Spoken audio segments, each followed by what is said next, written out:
The Subtle Art of Not Giving a Fuck. Chapter 1. Don't Try. Charles Bukowski was an alcoholic, a womanizer, a chronic gambler, a lout, a cheapskate, a deadbeat, and on his worst days, a poet. He is probably the last person on earth you would ever look to for life advice or expect to see in any sort of self-help book. Which is why he is the perfect place to start. Bukowski wanted to be a writer, but for decades his work was rejected by almost every magazine, newspaper, journal, agent, and publisher he submitted to.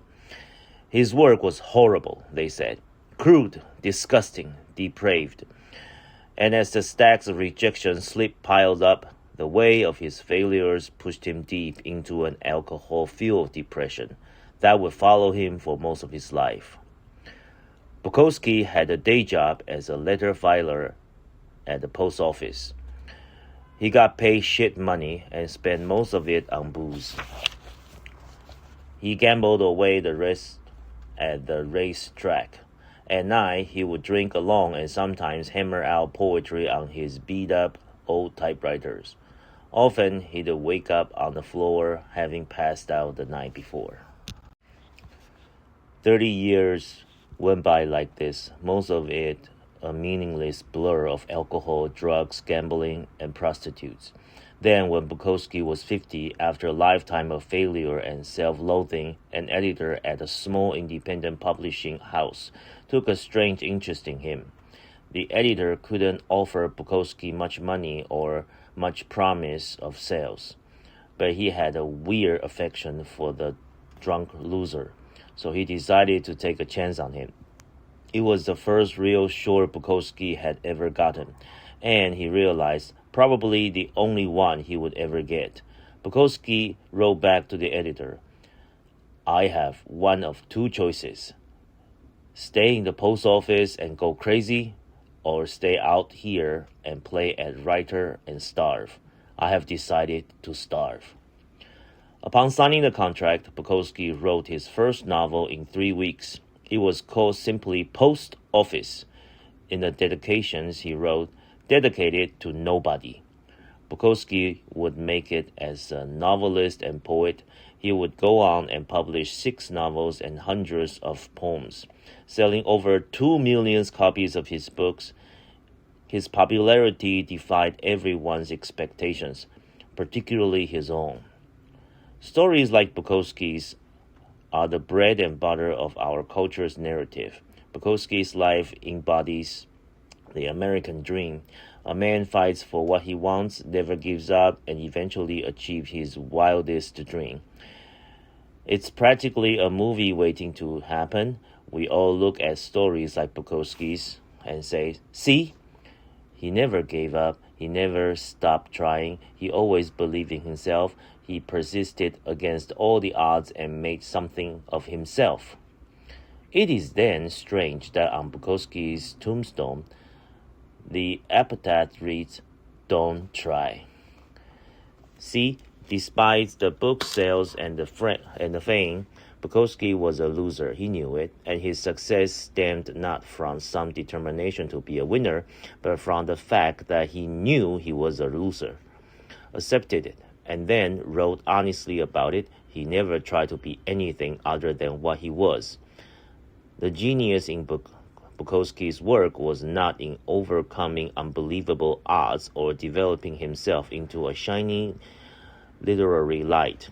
It was the opposite. It was his simple ability to be completely, unflinchingly honest with himself, especially the worst part of himself, and to share his failing with other hesitations or doubt. This is the real story of Bukowski's success. His comfort with himself as a failure, Bukowski didn't give a fuck about success. Even after his fame, he still showed up to poetry reading hammered and verbally abused people in his audience. He still exposed himself in public and tried to sleep with every woman he could find. Fame and success didn't make him a better person, nor was it by becoming a better person that he became famous and successful. Self-improvement and success often occur together, but that doesn't necessarily mean they are the same thing. Our culture today is obsessively focused on unrealistically positive expectations. Be happier, be healthier, be the best, better than the rest, be smarter, faster, richer, sexier, more popular, more productive, more envied, and more admired. Be perfect and amazing and crap out 12 karat gold nuggets before breakfast each morning while kissing your selfies ready spouse and 2.5 kids goodbye. Then fly your helicopters to your wonderfully fulfilling job, where you spend your day doing incredible, meaningful work that's likely to save the planet one day. But when you stop and really think about it, conventional life advice, all the positive and happy self-help stuff we hear all the time is actually fixating on what you lack. It lasers in on what you perceive your personal shortcoming and failures to already be, and then emphasizes them for you. You learn about the best ways to make money because you feel you don't have enough money already.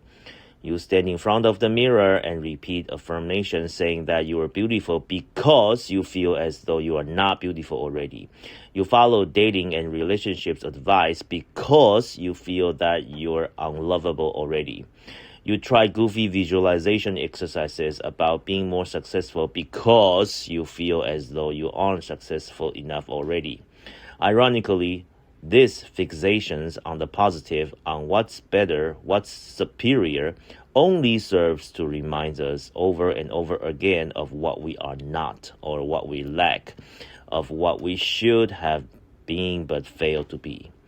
After all, no truly happy person feels the need to stand in front of the mirror and recite that she's happy. She just is. There is a saying in Texas, the smallest dog barks the loudest.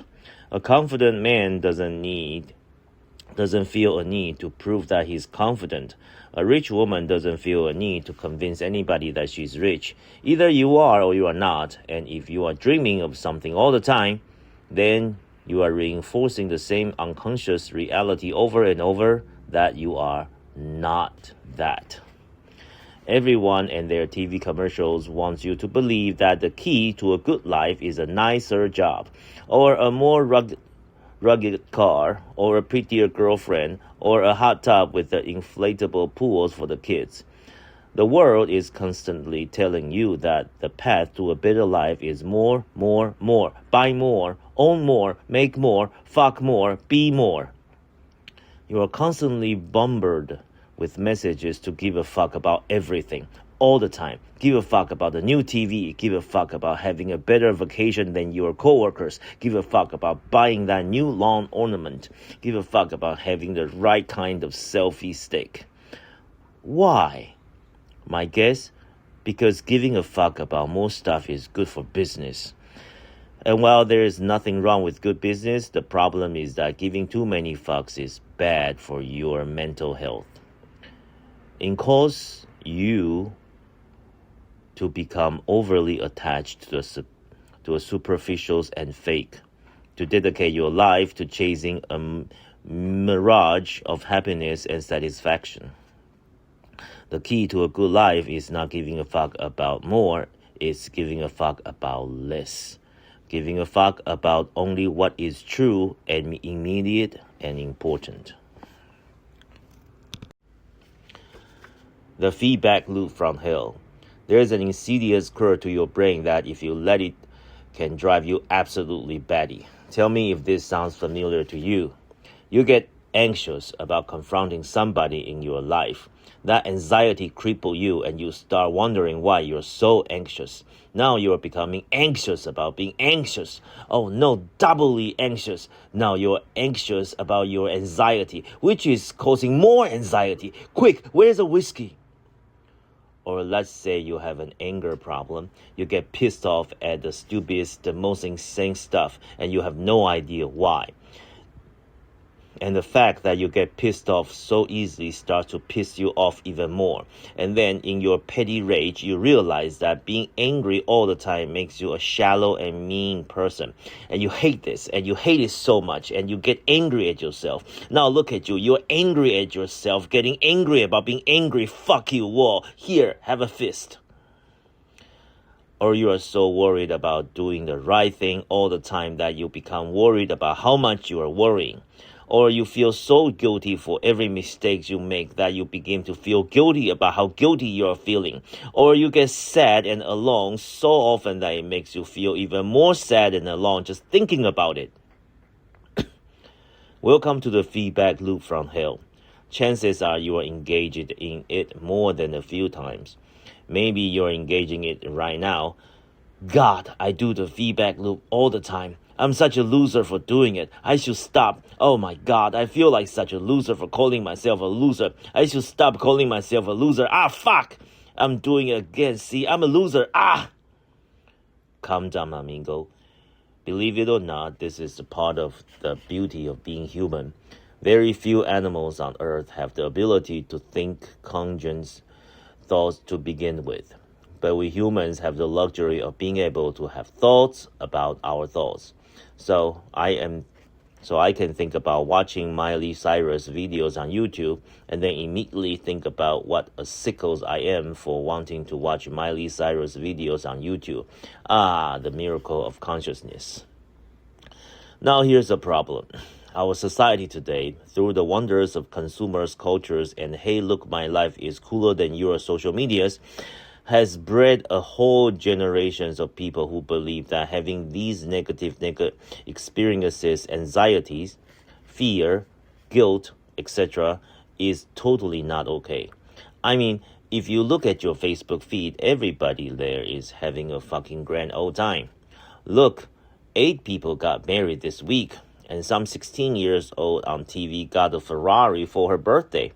And another kid just made $2 billion inventing an app that automatically delivers to you more toilet paper when you run out. Meanwhile, you are stuck at home flossing your cat, and you can't help but think your life sucks even more than your thought. The feedback loop from hell has become a borderline epidemic, making many of us overly stressed, overly neurotic, and overly self-loathing. Back in Grandpa's day, he would feel like shit and think to himself, gee whiz, I sure do feel like a cow turd today. But hey, I guess that's just life. Back to shoveling day. But now if you feel like shit for even 5 minutes, you're bombarded with 350 images of people totally happy and having amazing fucking lives, and it's impossible to not feel like there's something wrong with you. It's this last part that gets us into trouble. We feel bad about feeling bad, and we feel guilty for feeling guilty. We get angry about getting angry. We get anxious about feeling anxious. What is wrong with me? This is why not giving a fuck is so key. This is why it's going to save the world. And it's going to save it by accepting that the world is totally fucked, and that's alright. Because it's always been that way and always will be. But not giving a fuck that you feel bad, you'll sure circuit the feedback loop from hell. You say to yourself, I feel like shit. But who gives a fuck? And then, as if sprinkled by magic fuck-giving fairy dust, you stop hating yourself for feeling so bad. George Orwell said that to see what's in front of one's nose requires a constant struggle. Well, the solution to our stress and anxiety is right there in front of our noses, and we are too busy watching porn and advertisements for app machines that don't work, wondering why we are not banging a hot blonde with the rocking six-pack to notice. We joke online about first world problem, but we really have become victims of our own success. Stress-related health issues, anxiety disorders, and cases of depression have skyrocketed over the past 30 years. Despite the fact that everyone has a flat screen TV and can have their groceries delivered, our crisis is no longer material. It's existential. It's spiritual. We have so much fucking stuff and so many opportunities that we don't even know what to give a fuck about anyone anymore. Because there's an infinite amount of things we can now see or know, there are also an infinite numbers of ways we can discover that we don't measure up, that we are not good enough, that things aren't as great as they could be, and this rips us apart inside. Because here is the thing that's wrong with all of the how to be happy shit that's being shared 8 million times on Facebook in the past few years. Here is what nobody realized about all of this crap. The desire for more positive experience is itself a negative experience. And paradoxically, the acceptance of one's negative experience is itself a positive experience. That is a total mindfuck. So I'll give you a minute to unpressel your brain and maybe read that again. Wanting positive experience is a negative experience. Accepting negative experience is a positive experience. It's what the philosopher Alan Watts used to refer as the backward law. The idea that the more you pursue feeling better all the time, the less satisfied you become, as pursuing something only reinforces the fact that you lack it in the first place. The more you desperately want to be rich, the more poor and unworthy you feel, regardless of how much money you actually make. The more you desperately want to be sexy and desired, the uglier you come to see yourself, regardless of your actual physical appearance. The more you desperately want to be happy and loved, the lonelier and more afraid you become, regardless of those who surround you. The more you want to be spiritually enlightened, the more self-centered and shallow you become in trying to get there. It's like this one time I tripped on acid and it felt like the more I walked toward the house, the further away the house got from me, and yes, I just used my LSD hallucinations to make a philosophical point about happiness. No fucks given. As the existential philosopher Albert Camus said, and I'm pretty sure he wasn't an LSD at that time, you will never be happy if you continue to search for what happiness consists of. You will never live if you are looking for the meaning of life. Or put most simply, don't try. Now, I know that you're saying, Mark, this is making my nipples all hard. But what about the Camaro I've been saving up for? What about the beach body I've been starving myself for? After all, I paid a lot of money for that app machine. What about the big house on the lake that I've been dreaming of? If I stop giving a fuck about those things, well, then I will never achieve anything. I don't want that to happen, do I? So glad you asked. Ever notice that sometimes when you care less about something, you do better at it? Notice how it's often the person who is the least invested into the success of something that actually ends up achieving it. Notice how something, when you stop giving a fuck, everything seems to fall into place. What's with that? What's interesting about the backwards law is that it's called backwards for a reason. Not giving a fuck works it in reverse. If pursuing the positive is negative, then pursuing the negative generates the positive. The pain you pursue in the gym results in better all-around health and energy. The failures in business are what leads to a better understanding of what's necessary to be successful. Being open with your insecurities paradoxically makes you more confident and charismatic around others. The pain of honest confrontation is what generates the greatest trust and respect in your relationships. Suffering through your fears and anxiety is what allows you to build courage and perseverance. Seriously, I could keep going, but you get the point. Everything worthwhile in life is won through surmounting the associated negative experience. Any attempt to escape the negative, to avoid or quash it or silence it, only backfires. The avoidance of suffering is a form of suffering. The avoidance of struggle is a struggle. The denial of failure is a failure. Hiding what is shameful is itself a form of shame. Pain is an inextricable thread in the fabric of life, and to tear it out is not only impossible, but destructive. Attempting to tear it out unravels everything else worth it. To try to avoid pain is to give too many fucks about pain. In contrast, if you are able to not give a fuck about the pain, you become unstoppable. In my life, I have given a fuck about many things. I have also not given a fuck about many things. And like the road not taken, it was the fucks not given that made all the difference. Chances are you know somebody in your life who, at one time or another, did not give a fuck and then went on to accomplish amazing feats.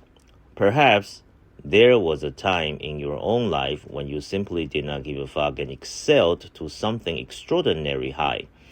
For myself, quitting my day job in finance after only 6 weeks to start an internet business ranks pretty high up there in my own. Didn't give a fuck. Whole thing. Same with deciding to sell most of my possessions and move to South America. Fuck given, none, just went and did it. These moments of non-fuckery are the moments that most defines our lives. The major switch in careers, the spontaneous choice to drop out of college and join the rock band, the decisions to finally dump what that beat boyfriend whom you caught wearing your pantyhose a few too many times. To not give a fuck is to stare down life's most terrifying and difficult challenges and still take actions. While not giving a fuck may seem simple on the surface, it's a whole new bag of burritos under the hood. I don't even know what that sentence means, but I don't give a fuck. A bag of burritos sounds awesome, so let's just go with it. Most of us struggle throughout our lives by giving too many fucks in situations where fucks do not deserve to be given. We give too many fucks about the rude gas station attendant who gave us our changes in nickels. We give too many fucks when the show we like was canceled on TV. We give too many fucks when our coworkers don't bother asking us about our awesome weekend. Meanwhile, our credit cards are maxed out, our dog hates us, and Junior is snorting meth in the bathroom. Yet we're getting pissed off about nickels and everybody loves Raymond. Look, this is how it works. You are going to die one day. I know that's kind of obvious, but I just wanted to remind you in case you've forgotten. You and everyone you know are going to be dead soon. And in the short amount of time between here and there, you have a limited amount of fucks to give. Very few, in fact. And if you go around and giving a fuck about everything and everyone without conscious thought or choice, well, then you are going to get fucked. There is a subtle art to not giving a fuck. And though the concept may sound ridiculous and I may sound like an asshole, what I'm talking about here is essentially learning how to focus and prioritize your thoughts effectively. How to pick and choose what matters to you and what does not matter to you based on finely honed personal values. This is incredibly difficult. It takes a lifetime of practice and discipline to achieve. And you will regularly fail, but it is perhaps the most worthy struggle one can undertake in one's life. It is perhaps the only struggles in one's life. Because when you give too many fucks, when you give a fuck about everything and everyone, you will feel that You are perpetually entitled to be comfortable and happy at all time. That everything is supposed to be just exactly the fucking way you want to be. That is the sickness, and it will eat you alive.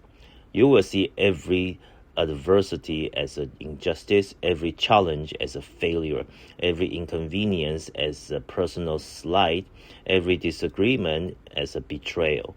You will be confined to your own petty skull-sized hell, burning with entitlement and bluster, running circles around you, around your very own personal feedback loop from hell, in constant motion yet arriving nowhere. The subtle art of not giving a fuck. When most people envisions giving no fuck whatsoever, they imagine a kind of serene indifference to everything. A calm that weathers all storms, the imagines, and aspire to be a person who is shaken by nothing and caves into no one. There is a name for the person who finds no emotion or meaning in anything: a psychopath. Why you would want to emulate a psychopath, I have no fucking clue. So what does not giving a fuck mean? Let's look at three subtleties that should help clarify the matters. Subtlety 1. Not giving a fuck does not mean being indifferent. It means being comfortable with being different. Let's be clear, there is absolutely nothing admirable or confident about indifference. People who are indifferent are lame and scared. They are couch potatoes and internet trolls. In fact, indifferent people often attempt to be indifferent because in reality they give way too many fucks. They give a fuck about what everyone thinks of their hair, so they never bother washing or combing it. They give a fuck about what everyone thinks of their ideas, so they hide behind sarcasm and self-righteous snark. They are afraid to let everyone get close to them, so they imagine themselves as some special, unique snowflake who has problems that nobody else would ever understand. Indifferent people are afraid of the world and the repercussions of their own choices. That's why they don't make any meaningful choices. They hide in a gray, emotionless pit of their own making, self-absorbed and self-pitying, perpetually distracting themselves from these unfortunate things demanding their time and energy called life. Because here's a sneaky truth about life. There's no such things as not giving a fuck. You must give a fuck about something. It's part of our biology to always care about something, then therefore to always give a fuck. The question then is, what do we give a fuck about? What are we choosing to give a fuck about? And how can we not give a fuck about what ultimately does not matter? My mother was recently screwed out of a large chunk of money by a close friend of hers. Had I been indifferent, I would have shrugged my shoulders, sipped my mocha, and downloaded another season of The Wire. Sorry, Mom. But instead, I was indignant. I was pissed off. I said, "No, screw that, Mom. We're going to lawyers the fuck up and go after that asshole." Why? Because I don't give a fuck. I will ruin this guy's life if I have to. This illustrates the first subtlety of not giving a fuck. When we say, "Damn, watch out, Mark Manson, just don't give a fuck," we don't mean that Mark Manson doesn't care about anything. On the contrary, we mean that Mark Manson doesn't care about adversity in the face of his goals. He doesn't care about pissing some people off to do what he feels is right or important or noble. We mean that Mark Manson is the type of guy who would write about himself in third person just because he thought it was the right thing to do. He just doesn't give a fuck. This is what is so admirable. No, not me, dumbass. The overcoming adversity stuff. The willingness to be different, an outcast, a pariah, all for the sake of one's value. The willingness to stare failure in the face and shove your middle fingers back at it. The people who don't give a fuck about adversity or failure or embarrassing themselves or shitting the bed a few times. The people who just laugh and then do what they believe in anyway. But they know it's right. They know it's more important than they are, more important than their own feeling and their own pride and their own ego. They say fuck it, not to everything in life, but rather to everything unimportant to life. They reserve their fucks for what truly matters. Friends, family, purpose, burritos, and then occasionally lawsuit or two. And because of that, because they reserve their fucks for only the big things that matters, people give a fuck about them in return. Because here's another sneaky little truth about life. You can be important and life-changing presence for some people without also being a joke and an embarrassment to others. You just can't, because there is no such thing as a lack of adversity. It doesn't exist. The old saying goes that no matter where you go, there you are. Well, the saying is true for adversity and failure. No matter where you go, there is a 500-pound load of shit waiting for you. And that's perfectly fine. The point isn't to get away from those shit. The point is to find the shit you enjoy dealing with. Subtlety 2. To not give a fuck about adversity, you must first give a fuck about something more important than adversity. Imagine you are a grocery store and you watch an elderly lady scream at the cashier, berating him for not accepting her 30-cent coupon. Why does this lady give a fuck? It's just 30 cents. I'll tell you why. That lady probably doesn't have anything better to do with her days than to sit at home cutting out coupons. She's old and lonely. Her kids are dickheads and never visit. She hasn't had sex in over 30 years. She can't fart without extreme lower back pain.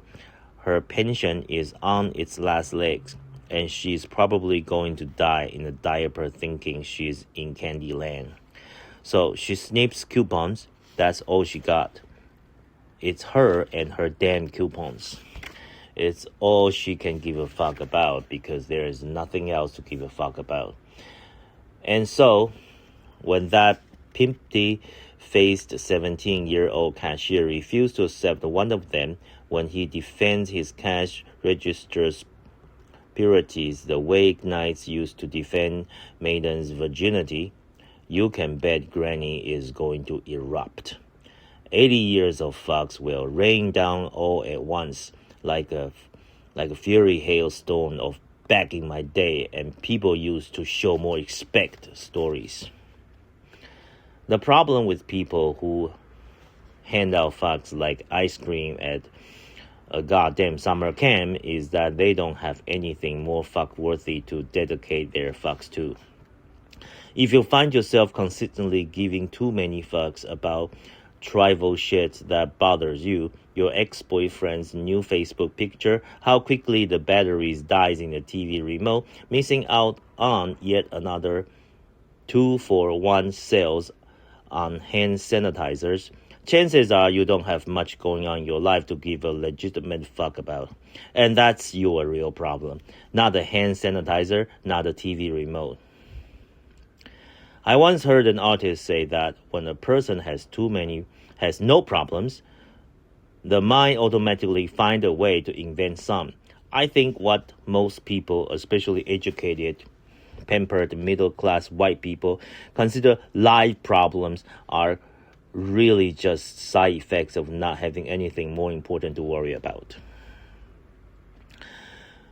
It then followed that finding something important and meaningful in your life is perhaps the most productive use of your time and energy. Because if you don't find that meaningful something, your fucks will be given to meaningless and frivolous causes.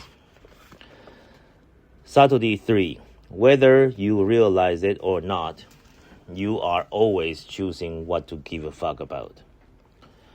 People aren't just born not giving a fuck. In fact, We are born giving way too many fucks. Ever watched a kid cry his eyes out because his head is the wrong shade of blue? Exactly, fuck that kid. When we're young, everything is new and exciting, and everything seems to matter so much. Therefore, we give tons of fucks. We give a fuck about everything and everyone, about what people are saying about us, about whether that cute boy girl called us back or not, about whether our socks match or not, or what color our birthday balloon is. As we get older, with the benefit of experience and having seen so much time slip by, we begin to notice that most of these sorts of things having little lasting impact on our lives. Those people whose opinions we care about so much before are no longer present in our lives. Rejections that were painful in the moments have actually worked out for the best. We realize how little attention people pay to the superficial details about us, and we choose not to obsess so much over them. Essentially, we become more selective about the fucks we are willing to give. This is something called maturity. It's nice. You should try it sometimes. Maturity is what happens when one learns to only give a fuck about what's truly fuck-worthy. As Bunk Moreland said to his partner Detective McNulty in The Wire, which, fuck you, I still downloaded. That's what you get for giving a fuck when it wasn't your turn to give a fuck. Then, as we grow older and enter middle age, something else begins to change. Our energy level drops. Our identity solidified. We know who we are and we accept ourselves, including some of the parts we aren't thrilled about. And in a strange way, this is liberating. We no longer need to give a fuck about anything. Life is just what it is. We accept it, warts and all. We realize that we are never going to cure cancer or go to the moon or feel Jennifer Aniston's tits. And that is okay. Life goes on. We now reserve our ever-waiting fucks for the most truly fuck-worthy parts of our lives. Our families, our best friends, our golf swings. And, to our astonishment, this is enough. These simplifications actually makes us really fucking happy on a consistent basis. And we start to think, maybe that crazy alcoholic Bukowski was onto something. Don't try. So Mark, what the fuck is the point of this book anyway? This book will help you think a little bit more clearly about what you are choosing to find important in life and what you are choosing to find unimportant. I believe that today we're facing a psychological epidemic, one in which people no longer realize it's okay for things to suck sometimes. I know that sounds intellectually lazy on the surface, but I promise you it's a life-death sort of issue.